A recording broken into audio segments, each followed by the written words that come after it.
வசனம் இல்லைன்னா அந்த சபை வீணா போயிடும். வெறும் சோறை சமைச்சு சாம்பார் இதெல்லாம் இல்லைன்னா என்ன ஆகாது? அதை போல முழுமை அடையும்னா கர்த்தருடைய வார்த்தை தான். ஏன்னா நாங்கள் வசனம் நான் 50 வருஷமா படிச்சுக்கிட்டு இருக்கேன் பைபிள். அதனால நான் நிறைய சொல்லணும்.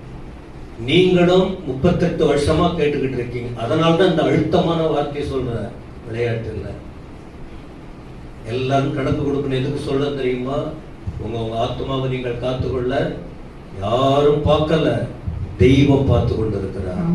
அதனால நல்லது கெட்டது நாங்க சொன்னதான் இல்லை, உங்க மனசாட்சிக்கு ಗಮನமா இருக்கணும். ஆண்கள் பெண்கள் ಅತ್ತರೆ பேரும் ದೇವರ ಸಮ್ಮುಖದಲ್ಲಿ ನಾವು ಹಾಡುಗಳನ್ನು ಹಾಡುತ್ತೇವೆ, ಆರಾಧನೆ ಮಾಡುತ್ತೇವೆ, ಸೂಚನೆಗಳನ್ನು ಹೇಳುತ್ತೇವೆ. ಆದರೆ ಮುಖ್ಯವಾಗಿ ದೇವರ ವಾಕ್ಯಕ್ಕೆ 1 ಗಂಟೆಗಳ ಕಾಲ ಬೇಕಾಗಿರುತ್ತದೆ. ಎಲ್ಲವೂ ಇದು ದೇವರ ವಾಕ್ಯ ಕೊರತೆಯಾದರೆ ಅದು ಚಿಂತಕ ಆಶೀರ್ವಾದವಲ್ಲ. ಆದರೆ ಸಭೆಗೆ ಬರುವಂತ ನಾವೆಲ್ಲರೂ ದೇವರ ಸಮ್ಮುಖದಲ್ಲಿ ಲೆಕ್ಕ ಕೊಡಬೇಕು, ಅದರಲ್ಲಿ ಎಚ್ಚರಿಕೆ ಉಳ್ಳವರಾಗಿರಬೇಕು. இரண்டாவது ஆராதனை 9:30 மணிக்கு தொடங்குறோம்னு சொன்னா ஒரு 11:45 நம்ம வசனத்தை தெளிவா சொல்லணும். ஆத்திரப்பட்டு 1/2 மணி நேரம் 1 மணி நேரம் சொல்லி ஏதோ தூங்குறோம், அது இல்லை. ஏன்னா நான் சொன்ன பைபிள் படிக்க படிக்க படிக்க அந்த உத்தரவாதம் என்னன்னு தெரியும். உண்மையா குடும்பத்தை நடத்துற கணவன் மனைவி பிள்ளைகளுக்கு தெரியும் ஃபேமிலி ரெஸ்பான்சிபிலிட்டி. கட்சியில சொல்றாங்க சில தற்குறிகள் அப்படின்னா அந்த வார்த்தை சொல்லிக்கிட்டு இருக்காங்க. அப்படின்னா என்ன தெரியுமா? பொறுப்பற்ற நபர்கள். அவங்களுக்கு புரியாது, என்ன வேணாலும் பண்ணுவாங்க. ஆனா பொறுப்புள்ளவங்க உணர்ந்து செயல்படுவாங்க. நம்ம அது போல வார்த்தை யூஸ் பண்ணல. நாம நீங்க எப்படி இருக்கணுங்கிறத புரிந்து கொள்ளுங்க. பொறுப்புள்ள கணவனாய் மனைவியாய் பிள்ளைகளாய், அதே போல பொறுப்புள்ள போதகராய். ஏன்னா அந்த உங்களை அந்த வார்த்தையை நான் உச்சரிக்கல. நீ சரியில்லைன்னா நீங்களே புரிஞ்சுங்க. ஆனா சொல்லக்கூடாது.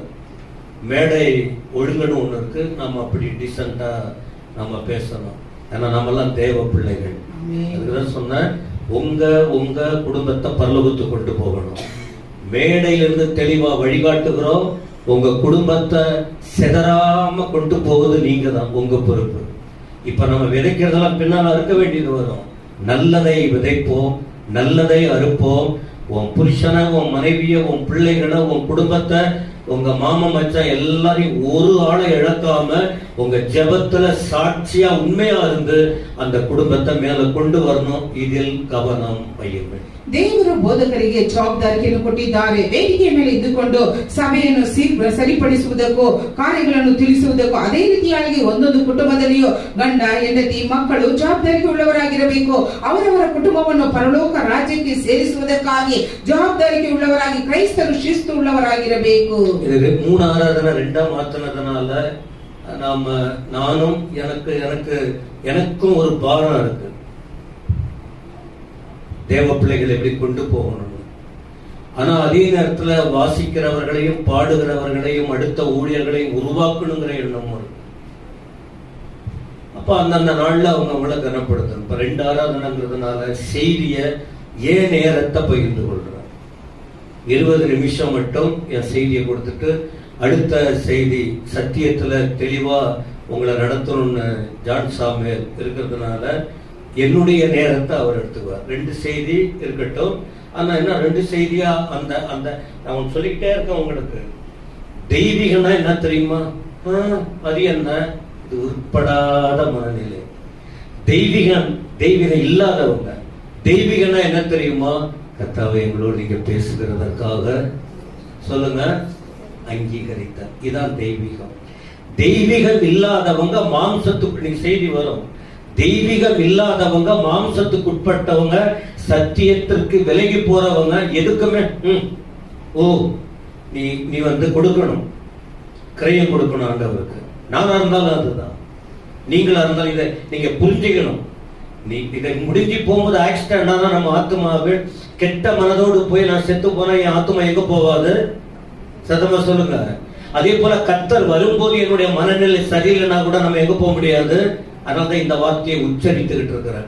ஒரு நிமிடத்தையும் கவனமாய் ஒவ்வொருவரும் பயன்படுத்த வேண்டும். ஏன்? கடைசி காலம் சபையில சாத்தான் நுழைஞ்சிருக்கிறான், குடும்பங்கள்ல சாத்தான் நுழைஞ்சிருக்கிறான், சமுதாயத்துல சாத்தான் நுழைஞ்சுகிட்டு இருக்கிறான், தெரிந்து கொள்ளப்பட்டவர்களை ஏமாத்திக்கிட்டு இருக்கிறான். இந்த உணர்வு அபிஷேகத்துல நம்ம இருக்கிறதுனால சபையை எச்சரிக்கிறோம், தெளிவாய் நடத்தி கொண்டிருக்கிறோம். வெளியில வர்றவங்க வருவாங்க, சொல்லிட்டு போவாங்க, அவங்க செய்தி வேற. இங்க இருந்த நடத்தக்கூடிய ரத்த உணர்வு என்னன்னு அவர்களுக்கு தான் தெரியும். எத்தனை பேர் இதை ஒத்துக்கிறீங்க?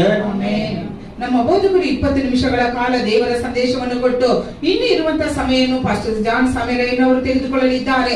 ಸತ್ಯದಲ್ಲಿ ನಾವು ಬೆಳೆಯಬೇಕು ಎಂಬುದಾಗಿ ಒಂದು ಕುಟುಂಬ, ಒಂದು ಸಭೆ, ಒಂದು ಸಮುದಾಯದಿಂದ ನೋಡುವಾಗ ಕಡೆಯ ದಿನಗಳಲ್ಲಿ ಸೈತಾನನು ಅನೇಕ ತಂತ್ರಗಳನ್ನು ಮಾಡುತ್ತಾ ಇದ್ದಾರೆ. ಅದನ್ನು ಎಚ್ಚರಿಸಿ ನಡೆಸಬೇಕೆಂಬುದೇ ಬೋಧಕರ ಒಂದು ಗುರಿಯಾಗಿದೆ. ಪಾಸ್ಟರ್ ಜಾನ್ ಸಾಮೇರಯ್ಯனுக்கு இன்னைக்கு பிறந்த நாள், நாளைக்கு. போன வாரத்துல ஜெயகீர்த்திக்கு வந்து, அப்புறம் அடுத்தடுத்து சிலருக்கு வரும். நாளைக்குங்கிறதுனால இன்னைக்கு சண்டே நான் மென்ஷன் பண்றேன். ரெண்டாவது, அடுத்து நம்ம சபையை நடத்தக்கூடிய ஊழியர் அவர் தான். அது நீங்க தெளிவா தெரிஞ்சுக்கணும். மோசேக்கு பிறகு யோசுவா யாருங்கிறத அடையாளம் காட்டிக்கிட்டே வர்றாரு. சாம் சொன்னார், 18, 21 வரைக்கும் நான் சரி இருந்தேனோ இல்லையோ, முதல்ல குறைகள் இருந்தது, நோக்கம் சரியில்லாம இருந்தது. என்னைக்கு ஆழமா வசனத்துக்குள்ள 21வது வருஷத்துல என்ன முழுமையா ஒப்பு கொடுத்தேன், நான் யாருன்னு எனக்கு தெரியும்.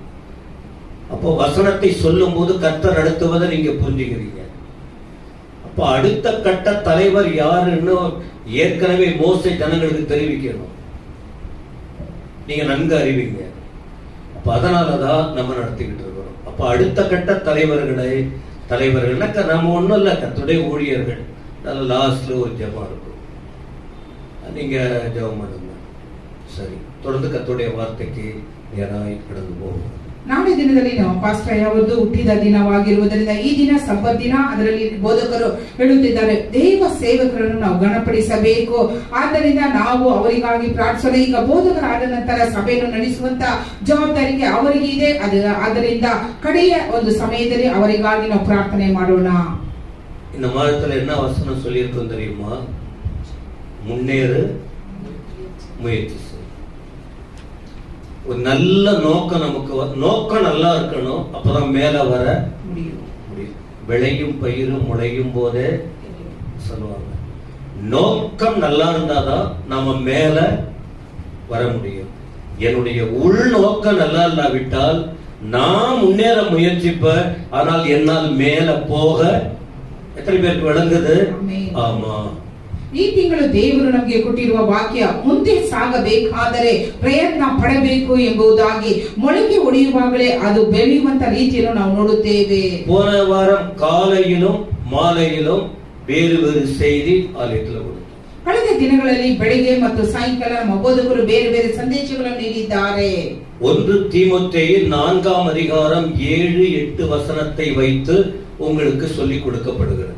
1 ತಿಮೋಥೆಯನು ಬರೆದ ಪತ್ರಿಕೆ 4ನೇ ಅಧ್ಯಾಯ 7-8 ವಚನಗಳಲ್ಲಿ ದೇವರ ವಾಕ್ಯವು ನಿಮಗೆ ತಿಳಿಸಲ್ಪಟ್ಟಿದೆ. இந்த வார்த்தை உங்க சிந்தைக்கு போகணும், உள்ள வரணும், அந்த ரத்தத்துல கலக்கணும், அந்த உணர்வுல கலக்கணும். அப்பதான் நம்ம சோதனை நிறைந்த உலகம்தான். ஆனா இந்த வசனம் உங்களை நல்லது எது கெட்டது என்பதை காண்பித்து, கெட்டதை விட்டுட்டு நல்லதை பிடித்து கொண்டு கர்த்தருக்குள்ளே முன்னேறணும். அதுதான் தெய்வ நோக்கம், வசனத்தின் மேன்மை. ಶೋಧನೆಯ ಲೋಕದಲ್ಲಿ ನಾವು ಜೀವಿಸುತ್ತಾ ಇದ್ದೇವೆ. ಆದರೆ ದೇವರ ವಾಕ್ಯವು ನಮ್ಮ ಯೋಚನೆಯಲ್ಲಿಯೂ, ನಮ್ಮ ಗ್ರಹಿಕೆಯಲ್ಲಿಯೂ, ನಮ್ಮ ಹೃದಯದಲ್ಲಿಯೂ, ನಮ್ಮ ರಕ್ತದಲ್ಲಿಯೂ ಇರಬೇಕು ಎಂಬುದಾಗಿ. இதுல 2 காரியம் சொல்லுது.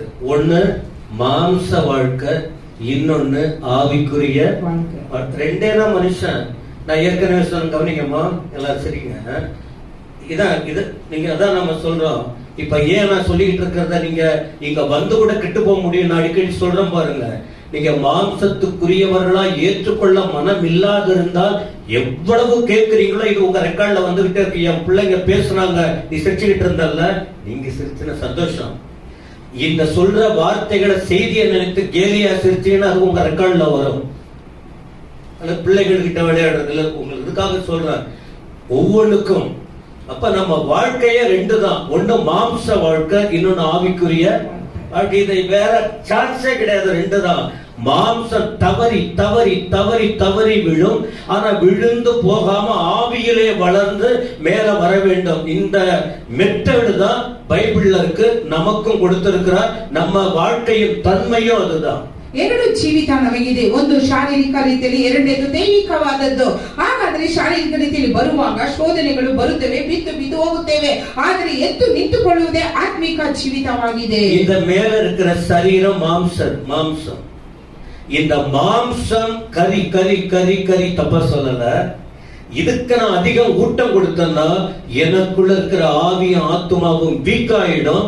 தேவன் விரும்புகிறதுல நாம முன்னேற முடியாது, தடுக்கி விழுவோம், நம்ம வாழ்க்கை ஆபத்தா மாறிடும். கரிங்கிறது விளையாட்டுக்கு சொன்ன, இந்த மாம்சத்துக்கு ஊட்டம் கொடுத்தால் இது மேல வளர முடியாது. தேவனுக்கு ஏற்றபடி முன்னேறாம தடுமாறுவோம். ಶಾರೀರಿಕ ರೀತಿಯಲ್ಲಿ ನೋಡುವುದಾದರೆ ಹೊರಗಿನ ತೋರಿಗೆ ಇದಕ್ಕೆ ನಾವು ಹೆಚ್ಚಾದ ಸಮಯವನ್ನು ಕೊಟ್ಟು ಆಹಾರವನ್ನು ಕೊಡುವುದಾದರೆ ಒಳಗಿನ ಆತ್ಮವು ಕೆಳಗಿನ ಮಟ್ಟಕ್ಕೆ ಹೋಗುತ್ತದೆ. ஏதும் வேண்டான்னு ஆண்டவர் சொல்ல நல்லா இருங்க. ஆனால் அடுத்த பகுதி உள்ள ஒரு ஆன்மா இருக்கு, அழியாத ஒன்று, தேவனோடு தொடர்புள்ளது. அதுக்கு ஊக்கம் கொடுத்தால், இப்ப நான் சொல்லுவேன், அப்ப அது வளரணும்னா என்ன பண்றது? மாம்சம் வளர்னா ஒன்னும் பிரச்சனை இல்ல. உங்க கண்ணு காண்கிறபடி எல்லாம் போய்கிட்டு இருக்கும், உங்க வாய் பேசுறபடி எல்லாம் போய்கிட்டு இருக்கும், நீங்க என்ன சிந்திக்கிறீங்க அப்படி போகலாம். இது மாம்ச வாழ்க்கை. ஆனா உள்ள ஒரு வாழ்க்கை இருக்கிறது, கட்டுப்பாடு நிறைந்த வாழ்க்கை. உள்ள அந்த கட்டுப்பாட்டுக்குள்ளே போவதற்கு தான் அந்த ஆவிக்குரிய உணர்வின் தன்மையை வேதம் வகையறுத்து காட்டுகிறது. நம்ம எங்க போறோம்னு நன்றாகவே நமக்கு தெரிந்துவிடும். ಮಾಂಸದ ಕಾರ್ಯಗಳು ನೋಡುವಾಗ ಅದು ನಮಗೆ ಇಷ್ಟವಾದ ರೀತಿಯಲ್ಲಿ ನಾವು ಮಾಡುತ್ತೇವೆ. ಆದರೆ ಒಳಗೆ ಆತ್ಮದ ಒಂದು ಜೀವಿತ ಇದೆ, ಅದು ನೋಡುವುದಾದ್ರೆ ಅದು ಕಟ್ಟುಪಾಡು ಆಗಿರುವಂತ ಒಂದು ಜೀವಿತ ಎಂಬುದಾಗಿ ನೋಡುತ್ತೇವೆ. 4ஆம் அதிகாரத்தின் 1 தீமோத்தேயு 4:8 நம்ம பார்த்தோம். இந்த சரீரம் இருக்கு பாருங்க, அதான் அந்த மாம்சம் சொன்ன, அது யூஸே கிடையாது. ஓரளவுக்கு தான் ஹெல்ப்பா இருக்கும். தேவன் கிட்ட போறதுக்கு இது ஹெல்ப் பண்ணாது, கீழே போறதுக்கு உதவி செய்யும். அந்த வசனம் சொன்னது சரீரம் எப்படிப்பட்டதா? ஆனா நம்முடைய வாழ்நாள் முழுவதும் எதற்கு முயற்சி பண்றோம் தெரியுமா? இந்த சரீரம் சம்பந்தமான காரியத்துக்கு தான். ஏறக்குறைய எல்லாருமே நேரமும் எல்லாமே இதுக்குதான் நாம செலவழித்து கொண்டிருக்கிறோம். இத குறைச்சிட்டு வேற ஒண்ணு இருக்கு, அந்த வழிக்கு வந்தால் நீங்களும் கிடமாட்டீங்க, உங்க ஆத்மா கிடாது, உங்க சமாதானம் காக்கப்படும், முடிவு தேவனோடு இருக்கும். அதுக்காக தான் அடிச்சுக்கிறோம். இதுக்குதான் நம்ம இத பொறுப்பற்று இருக்கிற சில ஊழியர்கள் இருப்பாங்க. ஜனங்க வந்தா போதுட்டு ஏதோ டைம் பாஸ் பண்ணிட்டா. இந்த சபை அது இல்ல. ஒரு ஆத்மா மீறி போனா நீங்க கெட்டு போனீங்கன்னா நான் ஒண்ணும் பண்ண முடியாது. ஆனா உங்களுக்கு தேவையான அத்தனை செய்தியும் உங்களுக்கு தெரியணும். நீங்க பைபிள் படிச்சா உங்களுக்கு தெரியாது, உங்களுக்கு விளங்காது, உங்களுக்கு ஏற்றபடிதான் சிந்திப்பீங்க. அதுதான் பரிசுத்த ஆவியானவர் தெளிவா இந்த இடத்துல உங்களுக்கு கற்றுக் கொடுக்கிறார். எத்தனை பேர் அதை நம்புறீங்க? 1 ತಿಮೋಥೆಯರಿಗೆ 4:8ನೇ ವಚನ, ದೇಹ ಸಾಧನೆಯು ಸ್ವಲ್ಪ ಮಟ್ಟಿಗೆ ಪ್ರಯೋಜನವಾಗಿದೆ, ಭಕ್ತಿಯಾದರೂ ಎಲ್ಲಾ ವಿಧದಲ್ಲಿ ಪ್ರಯೋಜನವಾದದ್ದು. ಆದ್ರೆ ನಾವು ಈ ಶರೀರಕ್ಕೆ ಸಮಯವನ್ನು ಕೊಡುತ್ತೇವೆ, ಮುಖ್ಯವಾದ ಕಾರ್ಯಗಳನ್ನು ಕೊಡುತ್ತೇವೆ. ಆದರೆ ಸಭೆಗೆ ಬರುವಂತ ನಮಗೆ ದೇವ ಸೇವಕರ ಮುಖಾಂತರವಾಗಿ ವಾಕ್ಯಗಳನ್ನು ಹೇಳುವಾಗ ನಾವು ಅದನ್ನು ಗ್ರಹಿಸಿ ಜೀವಿಸಬೇಕು. போன வாரம் நான் 2வது ஆராதனையில பேசினது அந்த சரீர சம்பந்தமானது. எப்படி சொன்ன பாருங்க, சரீர முயற்சி எப்படிப்பட்டது, அதை நம்பி யார் செத்து போனாங்க இல்ல, கவனிக்கிறீங்களா? இந்த சரீர இந்த மாம்சத்துக்குரியதை நம்பி நம்பி நம்பி ஏமாந்து போய் யார் கெட்டு போனாங்கன்னு 3 பேரை குறித்து நம்ம சொன்னோம். இதை நான் அதை ரிப்பீட் பண்ணல. பைபிள் அத்தனையும் ஆதாரம் இருக்கு. கெட்டு போனவங்க ஏன், வளர்ந்து வந்தவங்க யாரு, என்ன பண்ணணும். இத போன வாரத்தில் ஒரு பகுதி, கண்ணின் ஒரு அல்லது மாம்சத்துக்குட்பட்ட அந்த வாழ்க்கையின் தன்மையை குறித்து ஒரு பகுதி போன ஞாயிற்றுக்கிழமை 2வது ஆராதனையில் சொல்லப்பட்டது. ಕಳೆದ ವಾರ 2ನೇ ಆರಾಧನೆ ನಮ್ಮ ಬೋಧಕರು ದೇಹದ ಒಂದು ಕಾರ್ಯವನ್ನು ಕುರಿತು ಹೇಳಿದರು. ಅದನ್ನು ನಂಬಿ ಹೋದಂತ ಕೆಟ್ಟು ಹೋದಂತ 3 ಜನರನ್ನು ಕುರಿತು ಹೇಳಿದ್ದಾರೆ. இப்போ கவனிங்க, முன்னேற்றம் அடையணும்னா என்ன செய்யணும்னு சொன்னோம்? சொல்லுங்க. தீமைக்கு இல்ல, தீமைக்கு முன்னேறணும்னா யார் வயிற்றுலயும் அடிக்கலாம், என்ன வேணாலும் போய் சொல்லலாம், என்ன வேணும் திருடலாம், என்ன வேணாலும் பேசலாம், அதுக்கு பிரச்சனை இல்லை, எப்படி வேணாலும் வாழலாம், அது முன்னேற்றம் தான். ஆனால் அந்த முன்னேற்றத்தில் ரெண்டு இருக்கு, தவறாய் முன்னேறுவதும் இருக்கு, சரியாய் முன்னேறுவதும். விளங்குறவங்களுக்கு தவறாய் வாழ்வது, தப்பு செய்தும் மேல வர முடியும், நீதியாய் இருந்து மேலவும். அப்ப அந்த தவறு செய்து கீழே போனவங்க விஷயத்தை பார்த்தோம். முன்னேறணும்னா தேவனுடைய விருப்பம் நம்மை குறித்து என்ன, அதுதான் இப்போ கொஞ்சம் நான் உங்களுக்கு சொல்லிட்டு நெக்ஸ்ட் அடுத்த வாரம் கூட பேசுவோம். அதனால நான் கொஞ்சம் உங்களுக்கு சொல்றேன். ತಪ್ಪಾದ ರೀತಿಯಲ್ಲಿ ಇದ್ದಂತವರ ಒಂದು ಜೀವಿತ ಯಾವ ರೀತಿ ಇತ್ತು ಎಂಬುದಾಗಿ ಕಳೆದ ವಾರ ಕೇಳಿದ್ದೇವೆ. ಆದರೆ ಸರಿಯಾದ ಜೀವಿತವನ್ನು ಜೀವಿಸಿ ತಮ್ಮ ಜೀವಿತ ಯಾವ ರೀತಿ ಇತ್ತು ಎಂಬುದಾಗಿ ಈ ದಿನದಲ್ಲಿ ನಾವು ಧ್ಯಾನ ಮಾಡೋಣ. கேள்வி என்ன, எவைகளில் நாம முன்னேறணும், அல்லது முன்னேறுதல் என்ன தெரியுமா? வளர்ச்சி. எதுல முன்னேறணும்? மாம்சத்திலேயா ஆவியிலேயா? எதுல முன்னேறணும்? அதுக்கு பதில் என்ன தெரியுமா? 4:7 இருக்கு. 1 தீமோத்தேயு 4:7 இந்த வார்த்தை இருக்கு. நீங்க படிக்கணும், இதை உள்ளேற்றிக்கணும். இதுதான் நம்ம வாழ்க்கைக்கு மேன்மை, மகிழ்ச்சி, ஆசீர்வாதம். இதான் ஆண்டவர் உங்களுக்கு சொல்லிக் கொடுக்கிற வார்த்தை. 7ஆம் வசனத்துல இருக்கு. ಯಾವುದರಲ್ಲಿ ನಾವು ಬೆಳೆಯಬೇಕು ಅಥವಾ ಮುಂದೆ ಸಾಗಬೇಕು ಎಂಬುದಾಗಿರುವುದಾದರೆ 1 ತಿಮೋಥಿ 4ನೇ ಅಧ್ಯಾಯ 7ನೇ ವಚನದಲ್ಲಿ ಅದಕ್ಕೆ ಉತ್ತರವಿದೆ. என்ன சொல்லுது பாருங்க, சீர்கேடும் கிழவிகள் பேச்சுமா இருக்கிற கதைகளுக்கு ஒரே வார்த்தை, அது ராங் டாக்டரின், அதை பத்தி சொல்லப்பட்ட விஷயம். அது தவறான வார்த்தை சொல்றது. அதனால்தான் தப்பா சிலர் பேசுவாங்க. காது கொடுத்து கேட்காதீங்க, கூடி பேசாதீங்க, உங்க வாழ்க்கை கெட்டுடும். யார் நல்லது பேசுறாங்க, யாரு கெட்டது பேசுறாங்கன்னு ஈஸியா நம்மால கண்டு கொள்ள முடியுமா? முடியாதா? 1 முறை 2 முறை 3 முறை ஏமாறலாம், ரொம்ப நாள் ஏமாத்த முடியாது, ஈஸியா கண்டுபிடிச்சிடலாம். ஆனா பைபிள் என்ன சொல்லுது? சும்மா இந்த வீணா பேசுறவங்க, தேவையில்லாத பேசுறவங்க, கிழவிகள் அப்படின்னு சொல்லப்பட்டிருக்கு. இதை வேணா அது என்ன இன்னும் ஒரு நாளைக்கு அதை மட்டும் உங்களுக்கு சொல்றேன். தேவையில்லாத பேச்சுங்கெல்லாம் யாருக்கும் இருக்க வசனத்தின்படி அதை அப்படியே சொல்றேன். நம்ம பேசுற ஒரு வார்த்தையும் பிசாசும் கவனிக்கிற ஏசப்பாவும். சத்தமா சொல்லுங்க. நல்லதா இருந்தா பரலோகம் அங்கீகரிக்கும், இல்லாவிட்டால் சாத்தானோடு நம்ம இணைந்து போவோம். இதான் சொன்னா நாம பாதிப்புக்கு நேராய் கொண்டு போகணும். ஏன்னா நம்ம கற்றுக் கொடுக்கிறோம், நமக்குள்ள ஆவியானவர் இருக்கிறார், தெளிவு பெற்று இந்த ஆத்துமாவை லகுவாய் வைத்துக் கொள்ளுவதற்கு. ಅಜ್ಜಿ ಕಥೆಗಳಂತಿರುವ ಕೇವಲ ಪ್ರಾಪಂಚಿಕವಾದ ಕಥೆಗಳನ್ನು ತಳ್ಳಿಬಿಟ್ಟು ಎಂಬುದಾಗಿ. ಹಾಗಾದರೆ ಬೇಡವಾದ ಮಾತುಗಳನ್ನು ನಾವು ಆಡಬಾರದು. ಒಂದು ವೇಳೆ ಆ ರೀತಿ ಆಡಿ ಕೂಡಿಕೊಂಡು ಮಾತನಾಡುವುದಾದ್ರೆ ಸೈತಾನನು ನಮ್ಮನ್ನು ಇಟ್ಟುಕೊಳ್ಳುತ್ತಾನೆ. எதுல முன்னேறணும்? தேவ பிள்ளைகள் இருக்கும். உலக காரியெல்லாம் எல்லாம் மற்ற எதுவுமே வேண்டாம்னு சொல்லல, லிமிட்டா இருக்கணும். சபைக்கு வருகிறவங்க எதுல முன்னேறணும், எதுல வளரணும் அப்படின்னா 7ஆம் வசனத்துல கடைசி சொல்லுகிறது, தேவ பக்திக்கு ஏதுவாக முயற்சி பண்ண. அதான் உங்க பைபிள்ல தான். எதுல முயற்சி பண்ணணும்? சத்தமா சொல்லுங்க.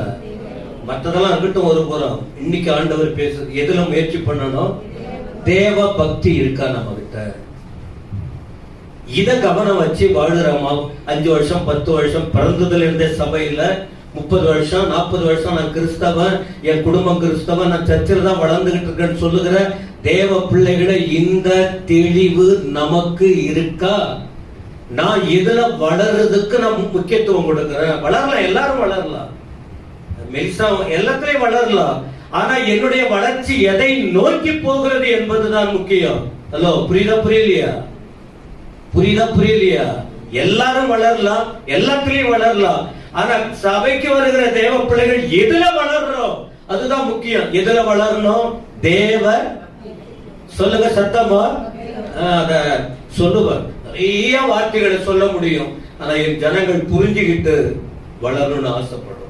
ನೀನು ದೇವ ಭಕ್ತಿಯ ವಿಷಯದಲ್ಲಿ ಸಾಧನೆ ಮಾಡಿಕೋ ಎಂಬುದಾಗಿ 7ನೇ ವಚನ 2ನೇ ಭಾಗದಲ್ಲಿ ಬರೆಯಲ್ಪಟ್ಟಿದೆ. ಹಾಗಾದರೆ ಸಭೆಗೆ ಬರುವಂತ ನಾವು ದೇವ ಭಕ್ತಿಯಲ್ಲಿ ಬೆಳೆಯಬೇಕು. தேவ பக்தினா என்ன?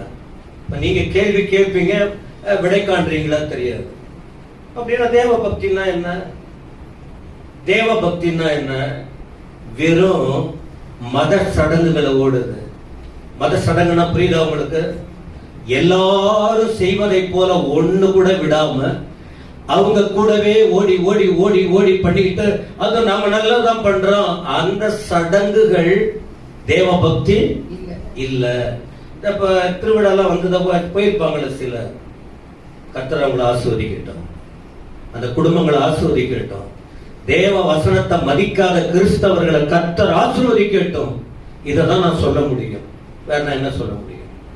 ಸಂಪ್ರದಾಯಗಳನ್ನು ಯಾರೆಲ್ಲ ಕೈಗೊಂಡು ನಡೆಯುತ್ತಾರೋ ಅವರಿಗೆ ಆ ದೇವ ಭಕ್ತಿ ಇಲ್ಲ ಎಂಬುದಾಗಿ ಈಗ ಜಾತ್ರೆ ಎಲ್ಲ ನಡೆಯಿತು.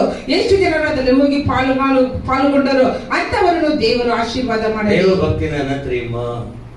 தேவ அன்பு உள்ளத்துல பொங்கணும். தப்பு செய்யறதுக்கு போகணும் போகணும் போகணும், அவளை பார்க்கணும், அவகிட்ட பேசணும், போன், இந்த எண்ணங்கள் வருது. இது நம்மளை கெடுக்கிற காரியம். இது அது கெட்ட அன்புல உந்துருது. ஆனா உண்மையான அன்பு, உண்மையான தேவ பக்தி என்ன தெரியுமா? இந்த உள்ளத்துல கர்த்தருடைய அன்பு நிரம்பணும். ரோமர் 5:5 தேவ அன்பு இருந்ததுன்னா அந்த அன்பு உந்தி தள்ளி என்ன செய்யும் தெரியுமா? அவளுக்கு பிரியமா இல்ல, அவனுக்கு பிரியமா இல்ல, என்னை மீட்டெடுத்த இயேசுவுக்கு பிரியமாய் நான் வாழணும். இதாங்க தேவ பக்தி. இருக்கா? உங்களை எது தள்ளுது? பிபி ஓவர் ஆகுது. எதனால நம்ம உந்தப்படுறோம்? ஏற்கனவே ஊட்டப்பட்டிருக்கு தெய்வ அன்பு. எது உந்தது? பாவம் செய்வதற்கு, தீமையாய் போவதற்கு உந்தி தள்ளப்படுதா? போன்னு இல்லையா? ஆண்டவருக்காக நான் பிரியமா இருக்கணும், என் ஆண்டவருக்கு மகிமையை கொண்டு வரணும். இது சபையின் கடமை, இது ஊழியர்களின் கடமை, சபையிலே வளர்ற ஒவ்வொருவருக்கும் இருக்கிற கடமை. இதுல நீங்க தப்பா யோசிச்சுக்கிட்டு ஏதாவது பண்ணீங்கன்னா நீங்க வாரி கட்டிக்காதீங்க. தேவ வார்த்தை எல்லாருக்கும் உரியது. உங்க உள்ளத்துல எது நிரம்பி இருக்கு அதுதான் உங்களை உந்தி தள்ளும். ஏன் வெடுக்குன்னு கோவப்படுறீங்க? உங்க உள்ளத்துல எதை நிரப்பி வச்சிருக்கீங்க? அதனால்தான் அன்பு இருந்தா, எனக்குள்ள அன்பு இருந்தா என் சொல்லாலும் செயலாலும் என் ஆண்டவரை நிறைய துக்கப்படுத்தி இருக்கிறார். இதற்கு மேல அவரை நோகடிக்க நான் விரும்பல, அவர் மனசை சந்தோஷப்படுத்தணும். விளங்குதா உங்களுக்கு? இந்த செய்திக்கு பிறகு நம்முடைய செயல்கள் மாற வேண்டும். ದೇವ ಭಕ್ತಿ ಅಂದ್ರೆ ದೇವರ ಪ್ರೀತಿಯು ನಮ್ಮಲ್ಲಿರಬೇಕು. ರೋಮಾಪುರದವರಿಗೆ ಬರೆದ ಪತ್ರಿಕೆ 5ನೇ ಅಧ್ಯಾಯ 5ನೇ ವಚನದಲ್ಲಿ ನಮಗೆ ಕೊಟ್ಟಿರುವ ಪವಿತ್ರಾತ್ಮನ ಮೂಲಕವಾಗಿ ದೇವರ ಪ್ರೀತಿ ರಸವು ನಮ್ಮ ಹೃದಯಗಳಲ್ಲಿ ಧಾರಾಳವಾಗಿ ಸುರಿದಿದೆ. ஒரு கிரேக்க பதத்துல சொல்றாங்க, அத நான் எழுதல, ஆனா அது தமிழ்ல சொல்றேன். தேவ பக்தினா கிரேக்க பதத்தின் தமிழாக்கம் என்னன்னு சொன்னா, தேவனுக்கு உரிய பயத்திலும். மனுஷன் என்ன பண்ணிடுவான் அந்த பயம் இல்ல, தேவனுக்கு உரிய பயத்திலும் கடவுளுக்கு முன்னால மரியாதையா நடந்து. சர்ச்சில் வந்து கால் மேல கால் போட்டுக்கிறது, கால் வலி இருந்தா போடலாம், தப்பு இல்லை. இங்க வந்து ரொம்ப ஒரு மாதிரி சிலதெல்லாம் நான் சொல்லுவேன், சிலருக்கு பிடிக்காது. ஆனா கடவுள் பார்த்துக்கிட்டே இருக்காரு. அப்ப இந்த தெய்வம் பயம்னா என்னன்னு சொன்னா, தெய்வ பக்தின்னா தேவனுக்கு முன்னால பயபக்தியோடு. அப்படின்னா கர்த்தர் பார்க்கிறாரு, அவ பார்க்கிறாரா இல்லையோ, இவன் அடா விடுறா அப்படி எல்லாம் பேசுவாங்க சிலர். ஆனா ஒண்ணு நான் சொல்லிக்கிட்டு இருக்கேன், உன் கண்ணை கர்த்தர் பார்த்துக்கிட்டே இருக்கிறாரு. நீ தப்பானதை பார்த்தினா உன் கண்ணை கர்த்தர் என்ன செய்யறாரு?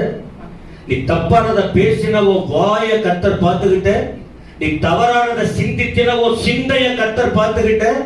அதான் பயபக்தினா, ஏசப்பா நீங்க கூடவே இருக்கீங்க ஆண்டவரே. அப்ப அந்த உணர்வு இருந்தா நம்மால தவறி மனுஷன்தான் தவறி போக வாய்ப்பு இருந்தாலும் நம்ம வாழ்க்கையை கெடுத்துக்காம குடும்பத்துக்கும் சபைக்கும் தெய்வத்துக்கும் யாரும் பார்க்கல, ஆனா பார்க்கிறவர் ஒருவர் இருக்கிறார். இதாங்க தெய்வ பக்தி. இரண்டாவது, அவரை மரியாதையா. ஒரு நம்ம கிட்ட ஒரு பெரிய மனுஷன் வந்தா என்ன பண்ணுவோம்? கால் மேல கால் போட்டுக்கிட்டு கேட்போமா? அத போல மரியாதை. கிறிஸ்தவனுக்கு தெய்வத்தை மதிக்க தெரியாதுன்னா மற்றவங்களை மதிப்பான். இதை நீங்க கொஞ்சம் கொஞ்சம் புரிஞ்சுக்கிட்டு இந்த வளர்ச்சியை நோக்கி முன்னேற. அப்போ தேவ பக்தினா நாம நிறைய பேர் அடிபட்டு போயிடுவோம். சில நேரத்தில் நம்ம தத்துவம் பேசுறோம், கரெக்டா இருக்கிறோம், இல்லைங்க வசமா மாட்டிக்குவோம். கர்த்தர் நம்மளை நேசிக்கிறாரு, கிருபையா நடத்திக்கிட்டு இருக்கிறார். ಕರ್ತುடைய ನಾಮಕ್ಕೆ ಸ್ತೋತ್ರ. ದೇವರಿಗೆ ಸಂಬಂಧಪಟ್ಟ ಭಯವು ಇರಬೇಕು. ದೇವರ ಮುಂದೆ ಮರ್ಯಾದೆ ಆಗಿ ನಡೆದುಕೊಳ್ಳುವಂತ ಕಾರ್ಯ ಇರಬೇಕು. ದೇವರು ನೋಡುತ್ತಾರೆ ಎಂಬ ಭಯ ನಮ್ಮ ಪ್ರತಿಯೊಬ್ಬರಿಗೆ ಇರಬೇಕು. ನಾವು ಆಡುವಂತ ಮಾತು, ನೋಡುವಂತ ನೋಟ, ಮಾಡುವಂತ ಕ್ರಿಯೆಗಳಲ್ಲಿ ಒಂದು ಭಯಭಕ್ತಿ ಇರಬೇಕು. அடுத்த வாரம் இரண்டாவது குறிப்பு பேசுறேன். இன்னொரு குறிப்பு, தேவ பக்தின்னு சொல்றீங்களே, தேவ பக்தியின் ரகசியம் என்ன தெரியுமா?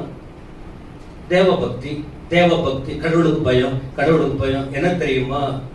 எப்பவுமே உங்க லைஃப்ல ஜீசஸ முக்கியப்படுத்தணும். எப்பவுமே உன் வாயிலையும், உன் சிந்தையிலையும், உங்க குடும்பத்திலையும், உங்க சபையிலையும் யார வாயில சொல்லணும்?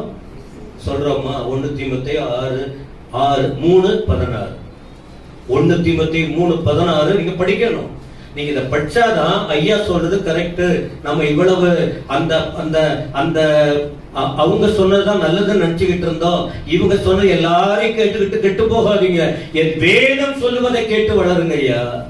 ஐயா சொன்னது, அவர் சொன்னது, இவர் சொன்னது என்னவோ நினைச்சுக்கிட்டு இருந்த. ஆனா பைபிள் அப்படி சொல்லி இருக்கு, நான் இப்படி இல்லையே நினைக்கணும்.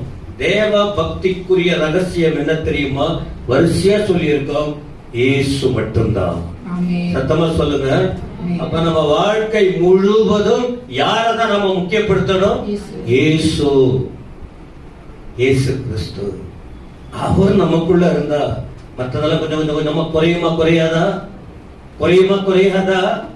தெய்வம் இயேசு நமக்குள்ள நிரம்பி வர வர வர வர மற்றதெல்லாம் குறையாதா? அது குறையணும். அப்ப இயேசுதான் தேவ பக்தியின் ரகசியம். என்ன? இயேசு. உன் புருஷன் இல்ல, புருஷன் முக்கியம். உன் அப்பா அம்மா இல்ல, அவங்க எல்லாம் முக்கியம்தான். வேற மற்றவங்க அவங்க இல்லைன்னா என்னால வாழவே முடியாது, அது இல்ல. இயேசு கிறிஸ்து இல்லாம நம்மால வாழவே. இதாங்க தேவ பக்தியின் ரகசியம். இத ஃபர்ஸ்ட் கொண்டு வாங்க சபை மக்கள். இத நீங்க கொண்டு வந்தா உங்க வாழ்க்கை தடுமாறாது. நீங்க விழுந்து போக மாட்டீங்க. சத்துருவை மேற்கொள்ள முடியும். தேவன் வரும்போது அந்த சத்தத்தை நீங்க கேட்க முடியும். கையோ ஏற்றி ஆமென் சொல்லுங்க எல்லாரும். ದೇವ ಭಕ್ತಿಯ ಮುಖ್ಯ ರಹಸ್ಯ ಏನೆಂಬುದಾಗಿ ನೋಡುವುದಾದರೆ, ಯೇಸು ಎಂಬ ನಾಮವನ್ನು ಪ್ರಸ್ತಾಪಪಡಿಸುವಂತದ್ದು 1 ತಿಮೋಥೆಯವರಿಗೆ 14ನೇ ವಚನದಲ್ಲಿ ಸಾರಾಗಿ ಬರೆಯಲ್ಪಟ್ಟಿದೆ ಏನೇನೆಲ್ಲ ಎಂಬುದಾಗಿ. பவுல் சிலது சொல்றாரு, அதை கூட அடுத்த வாரம் பார்த்துக்கலாம். அப்போ தேவ பக்தியை வாழ முடியுமா? அது எப்படி முடியுமா? அப்படி தேவ பக்தியா வாழ்ந்திருக்காங்களா? பைபிள்ல நிறைய பேர் இருக்காங்க. அதுல ஒரு நபர் தானியேல். வாழ்ந்திருக்காங்க, தேவ பக்தியா வாழ்ந்திருக்காங்க. இன்றைக்கு சபை மக்கள் சாட்சியா இப்படிப்பட்ட கதாபாத்திரங்களை புரிந்து கொண்டு கர்த்தருக்கு மகிமை. இப்ப தானியேல் பற்றி அடிக்கடி சொல்றாங்களே, ஏன் சொல்லிக்கிட்டு இருக்காங்க? அவர்கள் கர்த்தருக்காக வாழ்ந்தாங்க, அவங்கள பத்தி சொல்லிக்கிட்டே இருக்காங்க. அதனால கர்த்தருடைய நாமம் மகிமைப்படுகிறது. நாமும் தேவ பக்தியிலே வாழ்ந்தால் உன் பிள்ளைங்க உங்களை குறித்து அநேகருக்கு முன்னாடி சாட்சியா இருப்பாங்க. நம்ம சபையில உள்ளவங்க எல்லாம் தேவனுக்கு முன்னால தேவ பக்தியா இருந்தால் அக்கம் பக்கம் காண்கிற ஜனங்க, நீ பெற்றெடுத்த பிள்ளைங்க, ஒரு சொந்த பந்தம் எல்லாரும் பார்த்து உங்கள் மூலமா கர்த்தருக்கு மகிமையை கொண்டு வர முடியுமே. ஒரு சின்ன காரிய தேவ பக்தி கெடுத்துருங்க. தயவுசெய்து புரிந்து கொள்ளுங்க. தானியேல் தேவ பக்தியில் வாழ்ந்தார். வாழ முடியுமா? முடியாதா? உலகத்துல வாழ்ந்தாலும் தாமரை இலை சேத்துக்குள்ள இருந்தாலும் அது தண்ணீர ஒட்டாம இருந்திருக்கு. அத உதாரணம் சொல்லுவாங்க. நான் பாவிகள் தான், மனுஷங்க தான், தடுமாறுறவங்க தான். இயேசுவும் உள்ளத்துல இருந்தா, பைபிள் உங்க உள்ளத்துல இருந்தா, இந்த பரலோக நரகம்ங்கிற அந்த உணர்வு உங்களுக்கு இருந்தா, கர்த்தருக்காக வாழலன்னா நம்ம வாழ்க்கை வீணா போயிடுங்கிற சிந்தனை உங்களுக்கு இருந்தால், கண்டிப்பா சர்ச்சுக்கு வர்றவங்க இயேசுவானவர் சொல்ற வார்த்தையை முக்கியப்படுத்தி, போதும் இனி என் வாழ்க்கை இயேசுவுக்கு என்கிற உணர்வில் கண்டிப்பா வாழ முடியும். இது அவசியம் இல்லையா? சபையில் உள்ளவங்க சொல்லுங்க. இத நாங்க சொல்லணும், வேற யாரு சொல்லுவாங்க? உன் மனைவி சரியில்லை, வருத்தப்படுறீங்க, அவ சரியா மாறணும்னு அந்த வார்த்தையை கேட்கட்டும். இதே போல புருஷனுக்கும் பெற்றோருக்கும் பிள்ளைக்கும் எல்லாருக்கும் எல்லா ஆத்மாவும் காத்துக்கொள்ளணும். உங்க ஆத்மாவை காத்துக்கொள்ளணும். அதனால இயேசுவானவர் சொல்வதை கேளுங்க. இங்க தானியேலை குறித்து நம்ம பார்க்க முடியும். ದೇವ ಭಕ್ತಿಯಲ್ಲಿ ಜೀವಿಸಲು ಸಾಧ್ಯನಾ ಎಂಬುದಾಗಿ ಕೇಳುವುದಾದರೆ ಸಾಧ್ಯ. ಉದಾಹರಣೆಯಾಗಿ ಸತ್ಯವೇದ ದಾನಿಯೇಲನನ್ನು ಕುರಿತು ನಾವು ನೋಡುತ್ತೇವೆ. ಎಲ್ಲ ಕಡೆಯಲ್ಲೂ ದಾನಿಯೇಲನ ಹೆಸರನ್ನು ಪ್ರಖ್ಯಾತಪಡಿಸುತ್ತಾರೆ. ಯಾಕೆಂದ್ರೆ ದೇವ ಭಕ್ತಿಯಲ್ಲಿ ಬೆಳೆದಂತ ಒಬ್ಬ ಮನುಷ್ಯ. ஹலோ, அந்நிய நாட்டுக்கு போனார் ஒரு யூதன். தானியேல் 1:8 வேற ஊருக்கு போனாங்க, சிறையா கொண்டு போனாங்க. அந்த இடத்துல கூட சாட்சியா இருந்தாங்க. தண்ணி அடிக்கிறவன் கூட போறோம், அவன் அடிப்பான். ஆனா பெத்தேல் சபையில ஆண்டோட ரத்தத்தால் மீட்கப்பட்டவன் தைரியம் செய்ய மாட்டான். ஏன்பா? நாங்க என் ஏசப்பா பார்த்துக்கிட்டு இருக்காரு, எனக்கு வசனம். அந்த பயம் இருக்குமா இருக்காதா? சேர்ந்துக்கிட்டு அவங்க கூடவே ஆடுறது, சேர்ந்துக்கிட்டு அவங்க கூடவே போடுறது. இல்லை, ஒரு வார்த்தை குழு கொடுத்தது காரணம் நம்ம எங்கெங்க மாட்டிக்கிட்டு இருக்கோம், எப்படி தடுமாறுகிறோங்கிறதுக்காக. போற போக்குல ஆடுறது இல்ல, போற போக்குல சாயுறது இல்ல, அவங்கள போலவே டோட்டலா சேஞ்ச் ஆகுறது இல்ல. அந்நிய நாட்டில் போனாலும் இந்த சாப்பாடு விஷயத்துல சாட்சியா இருந்தார். இந்த சாப்பிடுற விஷயத்துல கூட யாரும் பார்க்கல. ஆனா யார் பார்க்கிறாங்கிற பயம் பக்தி இருந்தது. சத்தமா சொல்லுங்க, இதாங்க கிறிஸ்தவம். யாரும் பார்க்கல. யார் பார்க்க போறாங்க? இருட்டுல அங்க இங்க யார் பார்க்க போறாங்க? உன்னை வாழ வைக்கிற ஆண்டவர் பார்த்து கொண்டு இருக்கிறார். நான் சாகடிக்க போறார் நான் சொல்ல வர்ற, அது நீ தேடிக்க. உன்னை வாழ வைக்கிற தேவன் உங்க மேல பிரிய வச்சிருக்கிறதுனால உன்னை பார்த்துக்கிட்டே இருக்கிறார். யாரும் பார்க்கல, ஆனா அவர் பார்க்கிறார். அவருக்கு மரியாதை செலுத்தி அவருக்கு ஏற்றபடி வாழ திருச்சபை கண்டிப்பா நாமும் ஒப்பு கொடுக்கத்தான் வேண்டும். ஆனா அவன் சொல்றேன், வீண் பழி பேசுற பிசாசுங்க இருக்கும். அது வாதி கட்டிக்க போகுது. தம்பியா இருந்தாலும் தங்கச்சியா இருந்தாலும் அதுக்குன்னே பிறந்த அபிஷேகம் பண்ணப்பட்ட, சாத்தானால் அபிஷேகம் பண்ணப்பட்ட சிலர் வீண் பழியே பண்ணிக்கிட்டு இருப்பாங்க. அவங்க வாய் திறந்தாது. ஆனா நாம அவன் குற்றப்படுத்துகிற அளவுக்கு, அவள் குற்றப்படுத்துகிற அளவுக்கு நம்ம வாழ்க்கை இருக்க கூடாது. ஒரு நாள் சத்தியம் நிற்கும். தானியேலை பத்தி குற்றப்படுத்துறாங்கதான், ஆனா தானியேல் அதெல்லாம் ஜெயித்து பக்தியில வாழ்ந்து இன்னைக்கு பரிசுத்தவான்கிற நிலையில வளர்க்கப்பட்டு இருக்கிறார். சத்தமா சொல்லுங்க. அதான் நமக்கு முன்னத்தி இந்த வசனத்தை கர்த்தர் எழுதி வைத்திருக்கிறார். இதை பார்த்து படித்து நாமும் வளர்ச்சி அடைய வேண்டும். ಇಲ್ಲಿ ದಾನಿಯೇಲನು ಯಹೂದನಾಗಿದ್ದನು, ಆದರೆ ಅನ್ಯ ದೇಶಕ್ಕೆ ಹೋದಾಗ ಸರಿಯಾಗಿ ಅಲ್ಲಿ ಆಹಾರದ ವಿಷಯದಲ್ಲಿ ಸಹ ನಂಬಿಕಸ್ಥನಾಗಿದ್ದನು ಎಂಬುದಾಗಿ ನೋಡುತ್ತೇವೆ. ಆದ್ದರಿಂದ ಪರಿಶುದ್ಧ ದೇವ ಜನರ ಒಂದು ಹೆಸರಿನ ಒಂದು ಕ್ರಮದಲ್ಲಿ ಆತನ ಹೆಸರು ಬರೆಯಲ್ಪಟ್ಟಿದೆ ಎಂಬುದಾಗಿ ನೋಡುತ್ತೇವೆ. சரி, பக்தியா இருந்தா எங்க போவோம், பக்தி இல்லைன்னா எங்க போவோம்? சொன்ன வார்த்தை உங்க இருதயத்துல இருக்கணும். திரும்ப நான் ரிப்பீட் பண்ண விரும்பல, நேரம் இல்லை. கடவுளுக்காக வாழ்ந்தால், சர்ச்சில் உண்மையா இருந்தா, வசனத்தின்படி இருந்தா, கொடுக்கிற வார்த்தைகளை ஏற்றுக்கொண்டு நான் ஒண்ணுமில்லைன்னு தாழ்மையா ஒப்பு கொடுத்து நீங்க ஆண்டவருக்காக வாழ்ந்தா எங்க போவீங்க? இல்லன்னா எங்க போக போறீங்க? உங்களுக்கு தெரியுமா தெரியக்கூடாதா? தொடங்குறவங்க முடிவு முக்கியம் இல்லையா? நிறைய குறிப்பு இருக்கு, அடுத்த வாரம் வாங்க. அப்ப இதை மட்டும் இப்ப நான் சொல்லிட்டு அடுத்த ஒரு செய்திய நாம அந்த நல்ல வார்த்தைகளை கேட்டுக்கிட்டு இருக்கிற வசனத்தை கேட்போம். ஆனா நம்ம ஒரு பிரசங்கம் கேட்டு முடிஞ்சிட்டு எழுந்து போயிடாதீங்க. இப்ப ஏன் நேரத்தை பகிர்ந்து கொடுக்கிறோம், அவ்வளவுதான். ಸ್ತೋತ್ರ. ದೇವ ಭಕ್ತಿಯಾಗಿದ್ದರೆ ಎಲ್ಲಿ ಹೋಗುತ್ತೇವೆ ಎಂಬುದಾಗಿ ಕೆಲವು ವಿಷಯಗಳನ್ನು ನಾವು ಹೇಳಿದ್ದೇವೆ. ಇದರ ಕುರಿತು ನಾವು ಈಗ ಹೇಳಲಿದ್ದೇವೆ. இந்த தேவ பக்தியில வாழ்ந்தால், தேவ பக்தியில வாழ முயற்சி பண்ணா, ஒரே வார்த்தையில சொல்றேன், நீங்க நரகத்துக்கு போக மாட்டீங்க, நித்திய நித்திய நித்தியமா இயேசுவோட இருப்பீங்க. அவ்வளவுதான். போராடணும். வசனம் இருக்கா? 8ஆம் வசனம். சரீர முயற்சி அற்ப, பிரயோஜனம் உள்ளது தேவ பக்தியானது. இந்த ஜீவனுக்கும், இந்த உலகத்திலையும், இந்த ஜீவன் இந்த பூமியில வாழ்றதுக்கும் பிறகு பின்வரும் ஜீவனுக்கும் வாக்குத்தத்தம். ஆகையால் எல்லாவற்றிலும், அப்போ கவனிங்க, தேவ பக்தியா வாழ்ந்தீங்கன்னா வயசானவங்களோ, வாலிப பிள்ளைகளோ, ஊழியக்காரவங்களோ, உங்களுக்கு நிறைய தெரியுதோ கொஞ்சம் தெரியுதோ, நீங்க எதுல வளர்ந்துருக்கீங்களோ கடவுள் பார்த்துக்கிட்டு இருக்காரு. அவர் இல்லாம ஒன்றும் அசையாது. அப்ப நீங்க தேவ பக்தியா இருந்தீங்கன்னா என்ன ஆகும்னு சொன்னா, சாத்தான் வச்சிருக்கிற திட்டத்துல மாட்டிக்கிட்டு நீங்க கீழே போக மாட்டீங்க. நீங்க தேவனுக்கு பயந்து தேவ திட்டத்துல என்ன சோதனை வரட்டும், யார் என்ன வேணாலும் பேசட்டும், என்ன வேணாலும் பண்ணட்டும், கர்த்தர் பார்த்துக்க போறாரு. உங்க ஆத்துமாவை காத்துக்கொண்டு நீங்கள் என் தானியலை போல என் தேவன் என்னை ரட்சித்தார், நான் தேவ பிள்ளை, எனக்கு நான் மற்றவனை நான் பின்பற்றி வாழ போறது இல்லை, என் தேவன் கிட்ட போய் சேரணும் என்ற உணர்வோடு நாம இருந்தால் இந்த உலகத்திலும் பரலோகத்துக்கும் அவர் நம்மை பாதுகாத்து நடத்த ವಲ್ಲವರಾಗಿ இருக்கிறார். ಒಂದು ತಿಮೋಥಿ 4:8 ದೇಹ ಸಾಧನೆಯು ಸ್ವಲ್ಪ ಮಟ್ಟಿಗೆ ಪ್ರಯೋಜನವಾಗಿದೆ. ಭಕ್ತಿಯಾದರೂ ಎಲ್ಲಾ ವಿಧದಲ್ಲಿ ಪ್ರಯೋಜನವಾದದ್ದು, ಅದಕ್ಕೆ ಇಹಪರಗಳಲ್ಲಿಯೂ ಜೀವ ವಾಗ್ದಾನ ಉಂಟು. ಹಾಗಾದ್ರೆ ಈ ಲೋಕದಲ್ಲಿ ನಾವು ದೇವ ಭಕ್ತಿಯೊಂದಿಗೆ ಇರುವಾಗ ದೇವರೊಟ್ಟಿಗೆ ಇರಲು ಸಾಧ್ಯ. கண்டிப்பா அந்த வசனத்தை கேட்க ஆண்களும் பெண்களும் உணர்வடையணும். உங்க மனசாட்சி உங்களுக்கு தெரியும். உங்க மனசாட்சி கண்டிப்பா உங்களுக்கு தெரியும். மனசாட்சி குத்துற அளவுக்கு நடந்து கொள்ள வேண்டாம்.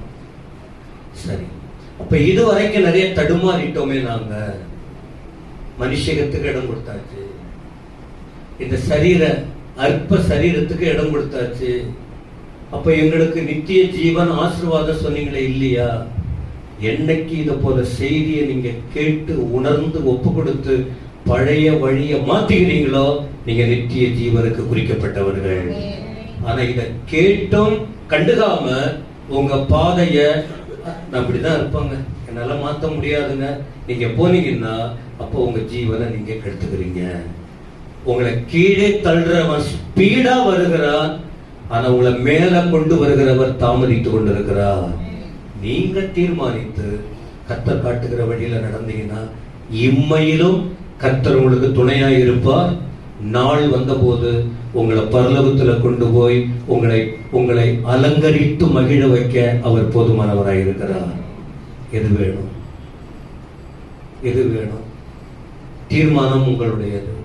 ಕರங்களை ತಟ್ಟಿ ಕರ್ತರಿಗೆ ನನ್ನಿ சொல்லுவோமா? ಹಾಗಾದ್ರೆ ಇದುವರೆಗೂ ನಾವು ಅನೇಕ ತಪ್ಪುಗಳನ್ನು ಮಾಡಿದ್ದೇವೆ, ನಮಗೆ ನಿತ್ಯ ಜೀವ ಇಲ್ಲವಾ ಎಂಬುದಾಗಿ ಕೇಳುವುದಾದರೆ ನಿಶ್ಚಯವಾಗಿ ನಿತ್ಯ ಜೀವ ಉಂಟು. ಯಾಕಂದರೆ ಹೇಳಿರುವಂತಹ ವಾಕ್ಯದ ಪ್ರಕಾರವಾಗಿ ನಾವು ನಡೆದುಕೊಳ್ಳುವುದಾದರೆ, ದೇವ ಭಕ್ತಿಯಲ್ಲಿ ಇರುವುದಾದರೆ ಆ ನಿರಂತರವಾದ ನಿತ್ಯ நிறுவனத்துல நம்முடைய சபையின் ஊழியராக இருக்கிற பாஸ்டர் ஜான் சாமுவேல் அவருடைய பர்த்டே.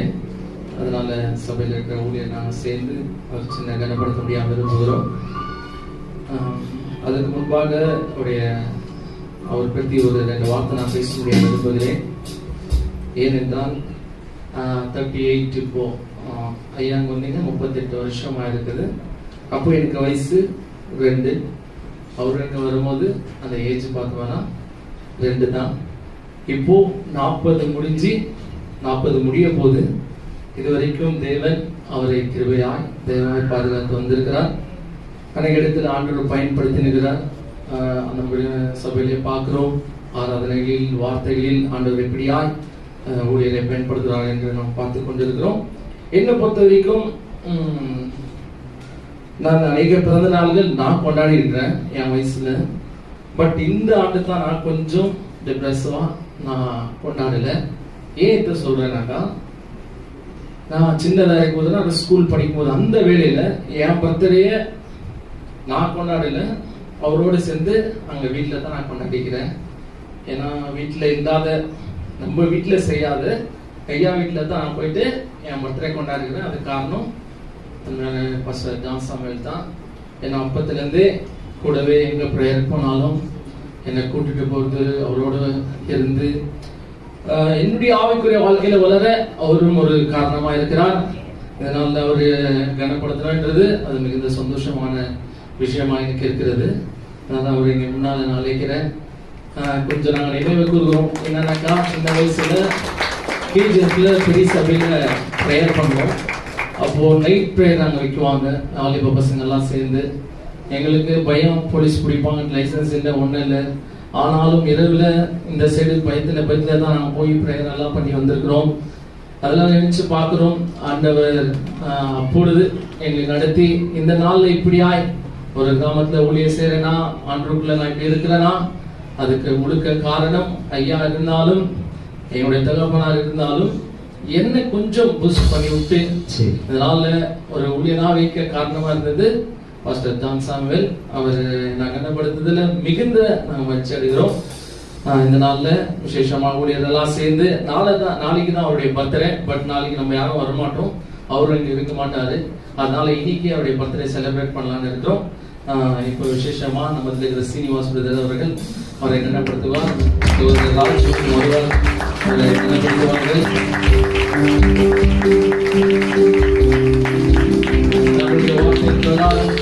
ஊழியர்களை கனம் செய்யும் போது ஆண்டவர் நம்மையும் நம்முடைய குடும்பங்களையும் ஆசீர்வதிக்க வல்லவராக இருக்கிறார். என்றால் நம்முடைய பாதுகாப்புக்காய் ஜெபிக்கிறவர்கள், நமக்காய் உருக்கமாய் யோசிக்கிறவர்கள், நம் மீது அன்பு வைத்திருக்கிறவர்கள் அவரை கனம் பண்ணுவது அது மிகுந்த ஒரு சந்தோஷமான காரியமாக இருக்கிறோம். எல்லா ஊழியர்களையும் நாங்கள் முன்பாக அழைக்கிறோம்.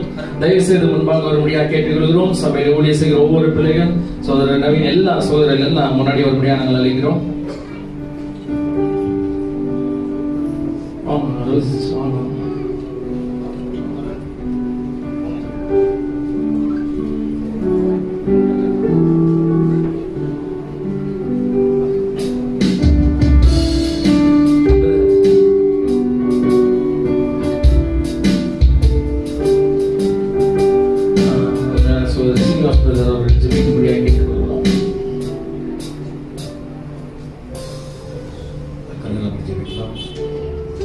ஸ்தோத்திரம் ஆண்டவரே, ஸ்தோத்திரம் அப்பா. துதிக்கிறோம் அப்பா. மானசிக்க தேவனுக்கு கோவில் செலுத்துகிறோம். இந்த நாளில் ரட்சாம சமூகத்தில் வந்து எல்லாம் துதிக்கும்படியாக நாமத்தை உயர்த்தும்படியாய் எங்கள் ஆயத்தப்பட்ட தேவனை ஸ்தோத்திரம். விசேஷமாக நாள் இந்த பிறந்தநாள் நாள் காலங்கள் பிறந்தநாள் காலங்கள் மகனுக்காக ஜெபிக்கிறோம் அப்பா.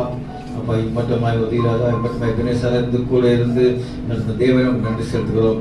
அந்த மகனோட வாழ்க்கையில செய்த நன்மைகள் நினைத்து ராஜா கோரிக்கை நன்றி செலுத்துகிறோம். இன்னும் அதிக நாள்களில் ராஜா அநேக உலகத்தில் ஊழியர்கள் செய்து ராஜா உன் நாமத்தை உயர்த்துற மகன் நீ மாற்றி ராஜா. அந்த குடும்பத்திலே ஆகட்டும், வீட்டிலே ஆகட்டும், எல்லாத்த சாட்சி உள்ள மகனா நீ எழுப்பி ராஜா பெரிய காரியங்கள் செய்ய ஜெபிக்கிறோம் அப்பா. இதுவரை தாங்க தேவர்கள் நன்றி செலுத்துகிறோம். தமிழ் பாதுகாத்தீர், பராமரித்தீர். எவ்வளோ சோறு வந்திருக்கலாம், பலவீனம் வந்திருக்கலாம், கஷ்டம் வந்திருக்கலாம், பிரச்சனை வந்து ஆனாலும் ராஜா நீ பலன் தந்த ராஜா இம்மட்டமாய் நடந்த தேவர்கள் நன்றி செலுத்துகிறோம். தொடர்ந்து ராஜா இன்னும் அநேக இடத்துல போய் அந்த பிள்ளைகள் செய்ய உதவி சொல்லி ஜெபிக்கிற விசேஷம் நாம் சகோதரர்கள் எல்லா பிள்ளைகளுக்காக ஜெபிக்கிறோம்ப்பா. இது நிமித்தமா ராஜா இன்னும் அநேக ஊழியர்கள் செய்ய அந்த பிள்ளைகள் பலப்படுத்தி ராஜா நாங்கள் உண்மையில பிள்ளைகளாக இருக்க பலப்படுத்தி நாங்கள் எந்த நேரத்தில் ராஜா நான் சோர்ந்து போகாத படிக்க ராஜா உங்க சமூகத்திலிருந்து உங்க ஊழியர்கள் செய்ய பலப்படுத்தும். இயேசுவின் நாமத்தில் பிதாவே.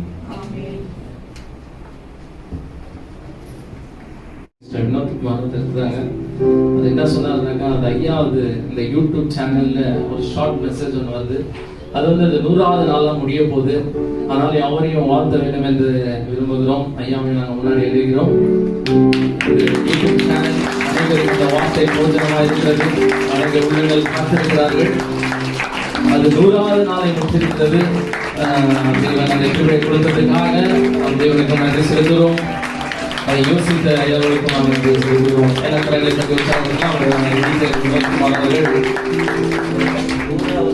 எது தெரியுமா? இன்று ஒரு இறைவார்த்தை மற்ற அது